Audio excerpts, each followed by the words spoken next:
En el ruido de la vida, en la normalización de la violencia y la intransigencia del ser humano, las heridas de las víctimas y las amarguras de los abusadores se escabullen en los hogares y en las familias. Levanta propone un acercamiento integral, uno desde adentro, desde los lugares donde solamente Dios puede entrar. Conversemos.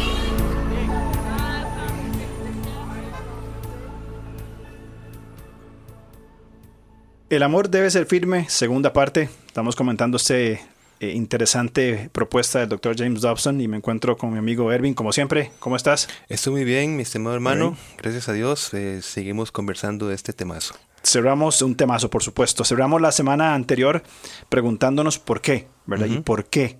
¿Por qué el cónyuge vulnerable, debe retirarse ligeramente? Sí. ¿Por qué? Bueno, empecemos diciendo que el matrimonio, en el contexto de nuestro tema, debe ser un equilibrio entre la bendición de haber llegado a comprometernos con la persona amada y la necesidad de conservar un espacio para respirar. Entendiéndose el concepto, ¿verdad? Sí. O sea, son dos cosas que en un sano equilibrio es extraordinario, ¿no? Correcto. Y lo que pone en riesgo lo anterior es aferrarse al cónyuge con desesperación.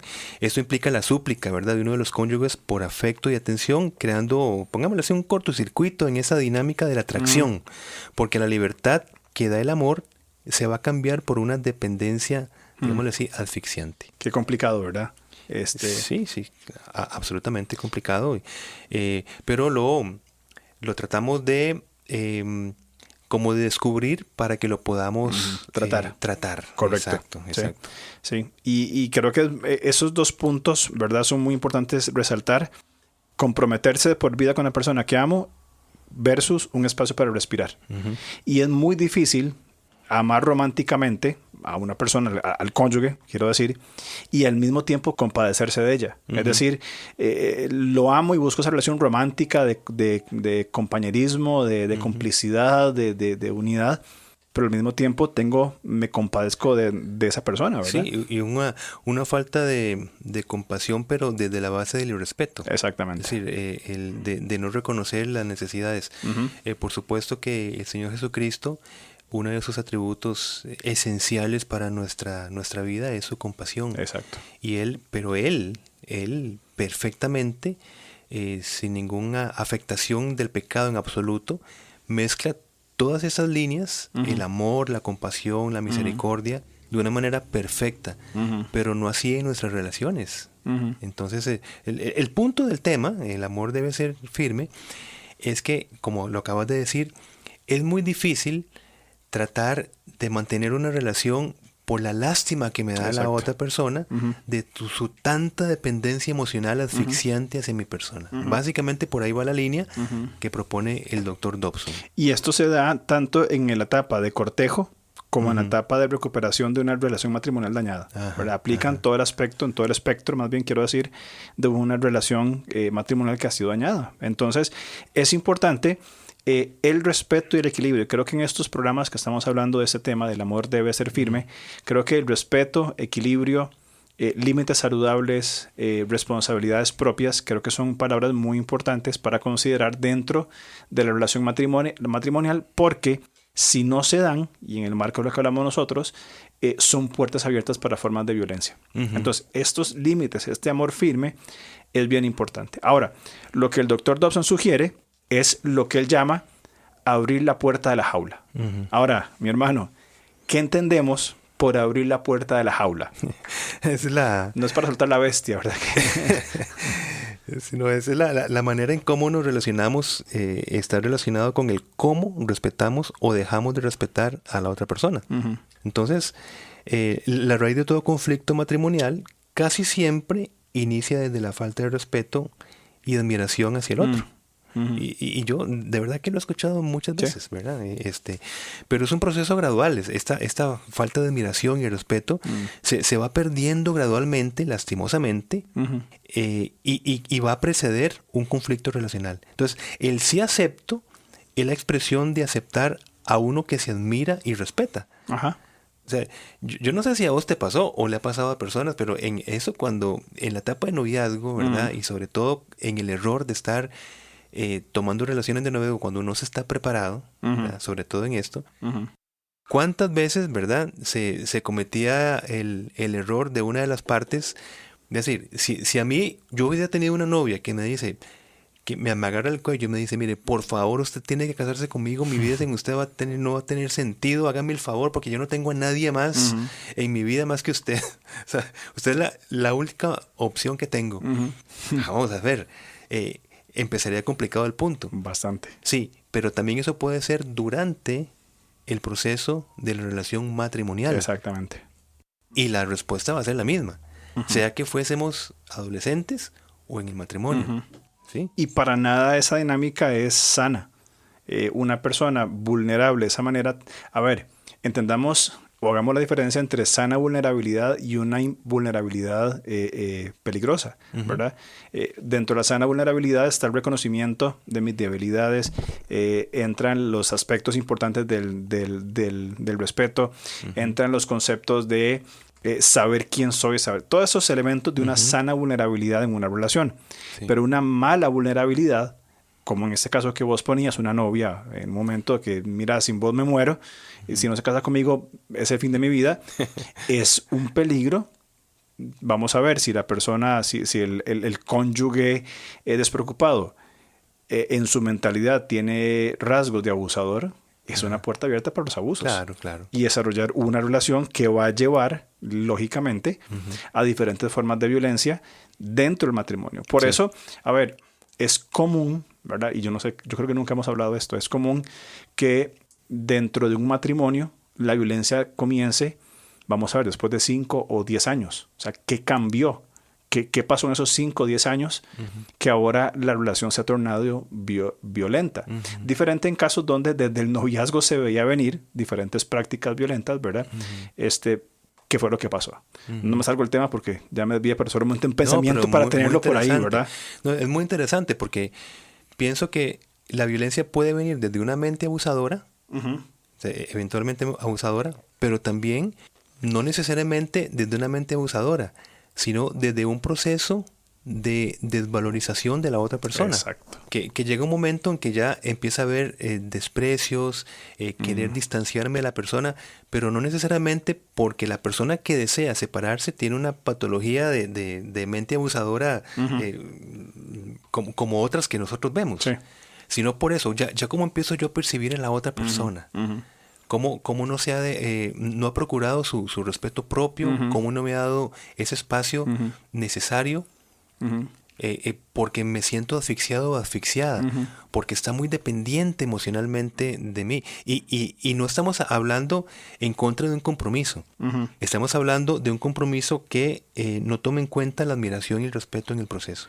Y creo que eso que dijiste tiene mucho sentido en lo que estamos conversando, porque ese razonamiento, ¿verdad? Que está diciendo, ¿verdad? O esa persona que abre espacios a la violencia, se ha perdido algo esencial, que es el respeto. Sí. Que es justamente el razonamiento al cual Dobson apela, ¿verdad?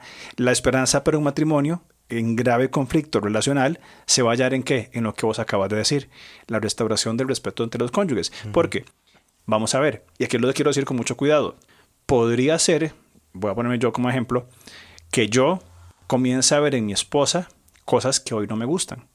Que comience a ver, vamos, y estoy hablando de un supuesto, ¿no? Es que mi esposa dice o hace tal cosa, es así o es asá, y comience yo a asumir una posición de un cónyuge despreocupado. Y comience yo a responder desadaptativamente a sus necesidades. Ahora, podría pasar, no tengo, creo, un patrón de una mente abusadora, pero podría comenzar a desarrollar esos elementos. Entonces, qué importante va a ser el respeto, la admiración, que puede abrir puertas para sana comunicación. Es decir, ¿sabes qué? Estoy comenzando a ver y sentir estas cosas. Claro. Y es necesario que las podamos conversar, que va a ser entonces un espacio de crecimiento. Pero cuando se trata desde el irrespeto, surge la mala comunicación, el desinterés, el sentido de asfixia, traición e infidelidad.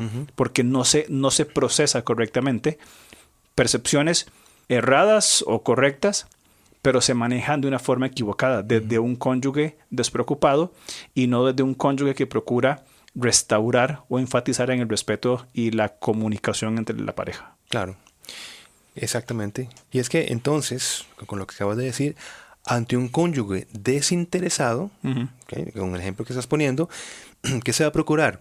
El sano autorrespeto primero. Abriendo la puerta de la jaula son las soluciones intentadas desadaptativas como súplica, autodegradación, adaptaciones al maltrato, etc.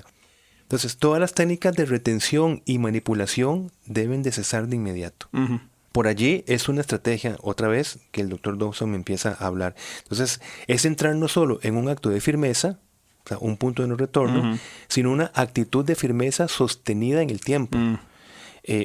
Un primer acto se va a derrumbar si a las 2 semanas, por ejemplo, la parte vulnerable contacta al otro con tono suplicante preguntando ¿por qué no la ha buscado si sabe que nadie la amará como ella, por ejemplo? O sea, es mantener una firmeza en ese proceso. O sea, no va a decir, la verdad es que voy a dejar que pensemos en nuestra relación y al momentito ya le está mandando un mensaje, claro, mira, ¿qué pensaste? Claro, exactamente. Sí.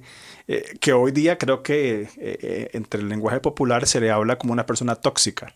Sí. Una persona que no es espacio para respirar, para pensar, para tratar. Entonces, exacto. Lo que estoy entendiendo es esto, de la propuesta de Dobson.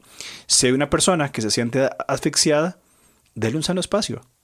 O sea, no aplique técnicas de retención, de manipulación. Esas tienen que cesar de inmediato, ¿verdad? Y tener, en el buen concepto de la palabra, tener un poco de autorrespeto. Okay, sí. No querés, está, ok, listo, yo te daré un espacio para que se abra ese lugar de reflexión, de meditación y procurar sanar heridas para una buena comunicación. Y el sano autorrespeto, otra vez, desde un cónyuge despreocupado que persiste en una actitud pecaminosa. Exacto. O sea, esa es la línea que estamos poniendo acá. Y es que se van a esperar 2 consecuencias ante la aplicación de la firmeza. Ajá. O sea, que es más bien lo que se tiene que hacer. Claro, ser firme. Sí. Lo que no se tiene que hacer es más bien aferrarse y negociar con el cónyuge despreocupado que con tal de mantener la relación, yo voy a aceptar los actos pecaminosos que se mantengan Exacto. entre nosotros. Entonces, lo contrario a este pensamiento va a ser actitud de firmeza y que tiene 2 consecuencias. Una, el cónyuge atrapado ya no cree necesario luchar contra la asfixia del otro y la relación irá mejorando porque va minimizándose la tensión de la jaula. Y te pongo un ejemplo. Yo no sé si a vos te pasó. Bueno, yo antes, cuando yo me suscribía a otro tipo de pensamiento religioso, ¿verdad? Yo iba a lo que se llamaban unos rezos, rezos del niño. Mi hermano, lo típico era morirse de risa. Yo no sé por qué. Uno chiquitillo, pero como el ambiente era que uno no se podía reír, pues más risa me daba, mi hermano. Sí. Ajá. Y claro, si yo me reía era una amenaza de muerte, claro, ahí, ¿verdad? De mis papás. Pero yo con un amigo, yo decía, yo no aguanto. Es decir, yo no puedo soportar. ¿Qué pasaba si yo con mi amigo me iba al patio y alguien me dejara ahora sí, ríase todo lo que quiera? Hasta ahí. Hasta ahí. Ahí llegaba. ¿Por qué? Porque como me abren la jaula Exacto. y me dicen, ok, vaya ríase, es más, dure 1 hora riéndose. Ya no tenía gracia. Sí, ya pasó el sentido de la risa. No, la gracia era ahí no poderse reír en un rezo. Exacto. Porque me escuchaba, entonces más me daban ganas de reír. Exactamente. Ese es el punto de decir que cuando se habla con firmeza, ¿verdad? De decir, mira, vamos a separarnos entonces. Exacto. Entonces, ¿qué pasa? Ya no es necesario seguir luchando contra la asfixia de la otra persona. Porque me están diciendo, me están abriendo la jaula. Y se me fue la risa entonces. Sí, ya está, ya no hay sentido. Exactamente, sí. Esa es la primera consecuencia. Es un excelente ejemplo y creo que hemos estado todos en esa posición donde no podemos hacer algo es lo primero que queremos hacer. Sí. Y entre más no se pueda, más queremos. Exactamente. Pero cuando se abre la jaula, ya no tiene sentido. La segunda consecuencia entonces, lo que estamos hablando, es esta actitud de firmeza, más bien es aprovechada por el cónyuge ofensor y se aleja definitivamente. Bien. Esa es la otra opción. La otra opción. O sea que ante la firmeza de la mano, ok, vamos a mantener un límite, me voy a alejar. El ofensor dice, aquí me quedó perfecto. Exactamente. Me quedó la opción que quería, me voy. Sí. Pero lo importante es que habrá un cambio en la mente del cónyuge vulnerable. Así es. De alguna manera, de alguna manera, este cónyuge va a tener una sensación de control de la situación. Claro. Porque la ansiedad de estar en esa espera, de esperar y ver qué pasa, se elimina. Sí. Se ha procurado o se ha anticipado toda respuesta esperable por parte de la parte vulnerable, ¿verdad? Sí. ¿Se terminó? ¿Listo? Ya está. Bien. Se recupera el respeto de uno mismo. Evidentemente no es fácil dejar ir. No es sencillo. Ya lo hablamos en el programa anterior sobre lo que implica un divorcio y el proceso de duelo que este lleva. Pero las recompensas van a ser muy positivas. Sí. Bien, este sentimiento, la sensación de dejar ir es mucho más tolerable, más llevable que la profunda desesperación de impotencia, de intentar retener, ¿verdad? Y menos considerar en ese tiempo un proceso de sanidad. Que cuando se establece que el amor es firme y la respuesta del ofensor es alejarse, que ya lo hablamos en Mateo capítulo 19, en el programa anterior, ¿verdad? Es, listo, yo sigo adelante con mi vida. 1 Corintios 7, Dios nos llamó a paz. Exacto. Se acabó el asunto. O sea, cuando se deja ir, entonces se inicia el proceso de sanación. Correcto. Cuando no se deja ir, se está atrapado en una relación que no desarrolla ninguno de los dos. Bueno, el despreocupado no se desarrolla, pero sí se desarrolla la parte vulnerable porque anticipa aquello que tiene su expectativa. ¿Será que sí? ¿Será que no? ¿Será que sí? Y vivir así, mi hermano. No. ¿Qué va? No es forma. No es vida. No se puede. Es mejor anticipar y decir, bueno, firmeza, vamos a hablar de las cosas que tienen que, sí, dejarse ver en el matrimonio, los principios bíblicos de nuestro matrimonio firmemente. ¿Sí o no? Si necesitas un proceso, aplico la paciencia. Pero comprometámonos a que es un proceso con un objetivo. Exacto. Va a haber un cambio. Exacto. Así es. Exactamente. Esa es la otra parte cuando el cónyuge se le abre la jaula y sale corriendo. Exacto. La primera es cuando se abre la jaula y dice, no, ya no tiene gracia. Entonces voy a considerar entonces, correcto, sí, dejar las cosas que tengo que dejar. Sí. Y comenzar a sanar la relación, por supuesto. Bueno, es que insistamos, mi hermano, que tomar el control, ¿verdad? Se relaciona con sentir que se tiene un plan, ¿verdad? Una decisión, una acción definida. Y ese sentido que estamos hablando de dejar ir es totalmente compatible con la Escritura. Como ya lo hemos leído. En cambio, si el esposo o la esposa que no es creyente insiste en irse, dejen que se vaya. Ahí está el principio. En esos casos, el cónyuge cristiano ya no está ligado al otro porque Dios los ha llamado a ustedes a vivir en paz. Vemos el principio de dejar ir desde la Biblia. Correcto. Si insisten que le abre la jaula y se va, Pablo dice, déjelo que se vaya. Usted va a encontrar la paz cuando deje ir. Correcto. Es lo que está diciendo acá 1 Corintios 7:15. Sí. Y lo que implica esto, que entonces, de acuerdo al texto bíblico, ¿verdad?, está la oportunidad de rehacer la vida de otras maneras. Exacto. Ahora, como una forma de tenerlo, como dentro de la idea de desarrollar un método persuasivo, está el sentir las consecuencias. Claro que sí. Y eso es importante, ¿verdad? Sí. Pongámoslo desde el punto de vista, el pecado corteja. Sí. ¿Verdad? El pecado siempre anda ahí coqueteando, filtreando. El pecado corteja. Génesis 3:6. La mujer vio que el fruto del árbol era bueno para comer y que tenía buen aspecto y era deseable. Bien. Pablo también, hablando sobre esta idea de que el pecado corteja, habla en 2 Corintios 4:4 que el pecado enceguece, no nos deja ver. Sí. Esta combinación, cortejo-ceguera, no da razón alguna para cambiar de dirección y debilita la conciencia. Qué interesante. Es decir, este discernir entre lo bueno y lo malo, ¿verdad?, camina muy en medio de estos conceptos. Una conciencia débil, una conciencia debilitada, no temerá las consecuencias de los actos. Entonces es importante esta idea, ¿verdad?, de sentir las consecuencias como un método persuasivo. Bueno, y pienso que fue lo que pasó con el hijo pródigo, ¿verdad? En Lucas 15, porque él primero exigió lo que él quería, la herencia, y no lo que necesitaba, porque tenía todo en la casa de su padre. Ahora, lo malgastó todo. Y dice en Lucas 15:16, tanta hambre tenía que hubiera querido llenarse el estómago con la comida que daban a los cerdos, pero aún así nadie le daba nada. Esta última parte es muy importante con lo que estamos hablando, porque ¿qué produjo en este hijo el que nadie le daba nada? ¿Qué produjo? dice el versículo 17, por fin recapacitó. Es decir, cuando empezó a sentir las consecuencias de lo que él al principio quería sobre todas las cosas, empezó a recapacitar. Por eso me gusta el punto de sentir las consecuencias como un método persuasivo, ¿verdad? Correcto. Sí, porque es una forma en que la persona, y en muchos casos, la responsabilidad de cambiar, ¿verdad?, se alcanzará cuando el ofensor realmente entienda que está a punto de perderlo todo. En este caso, el cónyuge vulnerable abre la jaula, ¿verdad? Si usted quiere irse, váyase. No tomo más respuestas desadaptativas, no respondo más, ¿verdad? El cónyuge ofensor dice, aquí yo lo pierdo todo. Su casa, sus hijos, su esposa, su reputación, etc. El último chance de un cónyuge vulnerable es que permanezca en una firmeza amorosa.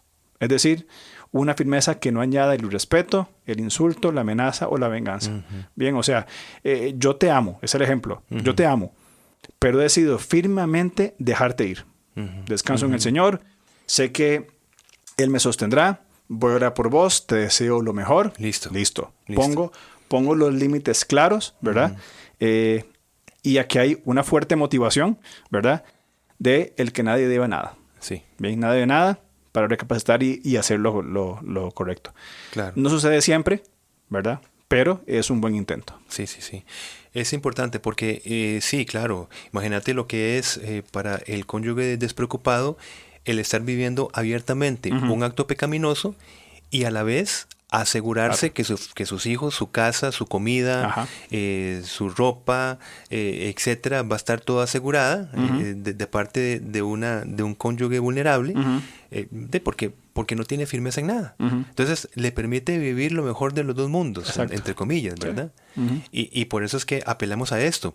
Hasta que el hijo pródigo se vio que nadie le daba nada, porque es lo que dice el versículo. La consecuencia. Y cuando nadie le daba nada, recapacitó. Yo me pregunto, ¿qué hubiese pasado? Tal vez por mucho más tiempo, si hubiera conseguido en medio de sus cuestiones, alguien le dio algo para que siguiera adelante. Vuelve otra vez a caer y otra vez alguien le da algo por ahí, y son personas que permanecen por años en una actitud equivocada, pero tienen, como decimos nosotros, tocar fondo. Exacto. Y decir, quiero que usted sienta el peso de la consecuencia. Es decir, va a haber un acto legal que nos va a separar y usted va a tener restricción de visitas con sus hijos. Y usted va a tener una pensión. Exacto. Claro, no es el fin que sea precisamente las consecuencias lo que motiven, porque es una motivación extrínseca. Claro. Pero a partir de una motivación extrínseca se va desarrollando una motivación intrínseca. Ya movido con otros valores como el amor y el compromiso. Hay algo externo que podría apelar a lo interno. Sí. Y eso externo puede ser ver el respeto que se está dando a la otra persona. Exactamente. Porque se esté respetando porque se ve como menos que. Y por eso la degradación, el golpe, la humillación, etcétera. Correcto. Pero de repente dice, bueno, esta persona... ¿qué pasó? Estoy viendo que se está respetando de una manera tal que me está poniendo límites. Dice, hasta aquí. Exactamente. Ya no hay más. Y eso se puede llevar como ilustración a otros campos. ¿Qué pasa con una persona que tiene diferentes adicciones, alcoholismo, drogadicción, que llega al punto de este hijo pródigo a estar en la calle, pero a alguien le da algo? O sea, no va a llegar a ningún lado. Igualmente sucede en un caso de matrimonio donde no se marcan las consecuencias. Hasta que se diga, hasta aquí llegó, bien, es que puede haber un potencial cambio. Sí. Y es que en Romanos 13, vieras que es muy claro ver este panorama de que un miedo externo despierta la conciencia interna. ¿Por qué? Porque sabemos que en Romanos 13 Pablo está hablando, o le está hablando a quienes quieren oponerse a la autoridad civil. Y Pablo explica que Dios ha propiciado temor, así lo dice, hacia estas autoridades civiles, pues en estos casos es un método externo persuasivo. Y te voy a leer el versículo 3. Dice, porque los gobernantes no están para infundir terror a los que hacen lo bueno, sino a los que hacen lo malo. Dice terror. Y el terror a las consecuencias, porque según versículo 4 dice, está al servicio de Dios para nuestro bien. Entonces, claro, este método externo primero de terror a las consecuencias estimula la obediencia interna. ¿Por qué lo digo? Porque Pablo dice en versículo 5, así que es necesario someterse a las autoridades, aquellas que daban terror, no solo para evitar el castigo, sino también por razones de conciencia. Claro. Entonces, ahí la persona cuando ve la espada, que eso es lo que habla Romanos capítulo 13, Ajá. está haciendo un mal, ve la espada y dice, si yo no me pongo las pilas, hay consecuencias. Y en ese proceso decir, bueno, quizá lo que yo estoy haciendo realmente está mal. Sí. Y comienza esa introspección motivada por un agente externo, comienza una genuina introspección, un proceso de arrepentimiento para comenzar a madurar y decir, ok, no, yo realmente me equivoqué en esos aspectos, pero ¿hasta cuándo sintió el peso del cambio? Hasta que hubo consecuencias firmes. Sí. Porque de otra manera se sigue alimentando una permisividad, una despreocupación de seguir un mismo estilo de vida. Sí, igual, porque no hay... Si lo que Pablo está diciendo es que por medio del terror se va a acatar el estímulo externo, el temor a las consecuencias, Claro. porque llevan la espada, Sí. bueno, apliquémoslo también a una relación. Si una de las partes no se pone firme y no procura un necesario miedo a las consecuencias, Exacto. otra vez, perder a la familia, esto lo voy a comentar con las autoridades de la iglesia, Exacto. por ejemplo. ¿Ves? Por lo menos es un paso. Claro. O sea, estamos diciendo que no es el método de redención. Sí. Estamos diciendo que es un proceso bien alineado en contra del otro, Correcto. que es aferrarse al cónyuge, negociar con el cónyuge despreocupado y más bien estimular el irrespeto en Exacto. ese cónyuge hacia la persona que está siendo atacada. Y esto va a ir creciendo, porque ese espacio continuo de irrespeto, de hacer lo que yo quiera hacer y todo esto, le da lugar al cónyuge despreocupado a decir, yo puedo persistir en mi estilo de vida, Claro. puedo hacer lo que quiero, ella depende de mí, él o ella depende de mí, yo puedo hacer lo que quiera, inclusive, como ya lo dije anteriormente, van a llegar momentos donde los abusos van a empezar a ser notorios y crecientes en medio de la relación. Y que esos abusos el abusador va a procurar que queden a escondidas. Por supuesto. Y si se quedan escondidas, pues menos temor a las consecuencias va a tener. Bueno, me salgo del tema por completo. O no, hago una comparación en cuanto a eso. ¿Qué rol tenían los profetas en el Antiguo Testamento? Aquí está, hay un límite. O sea, ustedes viven pecaminosamente. Ustedes siguen a Baal, a Astoret, a quien quiera. Esto dice el Señor. Sí. Ustedes deciden. Es el mismo parámetro que el Señor ha establecido y que dentro de esta propuesta de adopción creo que es muy viable para apelar, no sé si decirlo así, pero a la terquedad o al obstinado que puede ser una persona en decir, ok, voy a comenzar un proceso genuino porque vi las consecuencias del amor firme. Mira, pensemos en los de Nínive. ¿Por qué se arrepintieron? Porque el mensaje primero fue que iban a ser destruidos. Ajá. O sea, ese fue el mensaje. Sí. Es decir, estaba en un grado de dureza de corazón que el Señor en su sabiduría apela primero a las consecuencias, pero junto con esto a la gracia de la restauración. Exacto. Pero dice que todos temieron. Hasta las vacas. Hasta los animales, Sí. todos con ceniza encima. Sí, sí. Y el Señor cumple entonces, estimula desde esa manera, por medio del terror, del miedo, pero para dar luego paso a la restauración de la gracia. Totalmente de acuerdo. Entonces es un proceso que vemos que también debe darse a nivel conyugal. Por supuesto. Y repito lo que vos dijiste anteriormente, no es la primera forma de tratar las cosas, pero es un camino.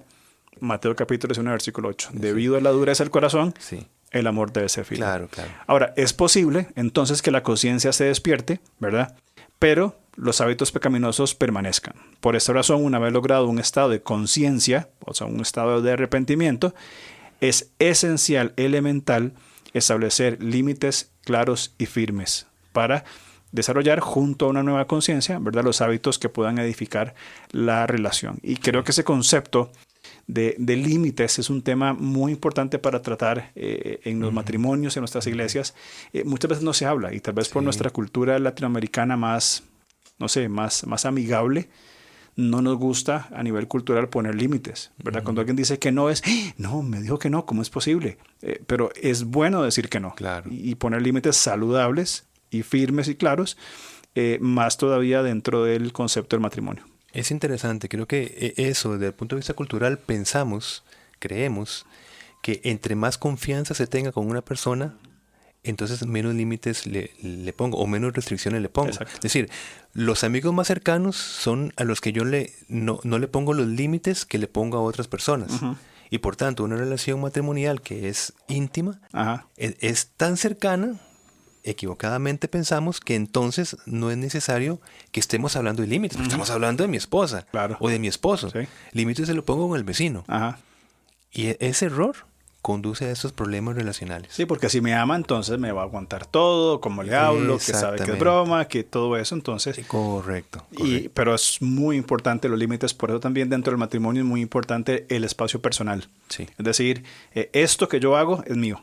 Yo, no sé si es una forma muy egoísta de pensar, pero hay elementos de mi vida, por ejemplo, el hecho de correr para mí es algo solo para mí.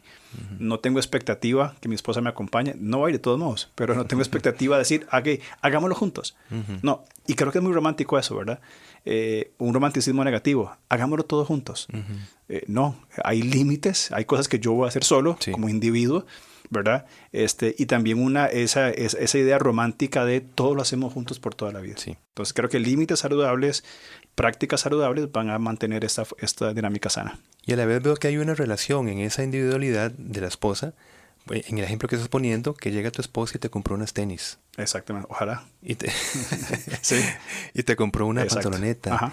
Y te dice, mira, Dios te acompañe ahora que vas a salir. O sea, está una vinculación, pero dándote tu espacio y tu momento. O sea, no es que hago las cosas solo y la otra persona no se involucra.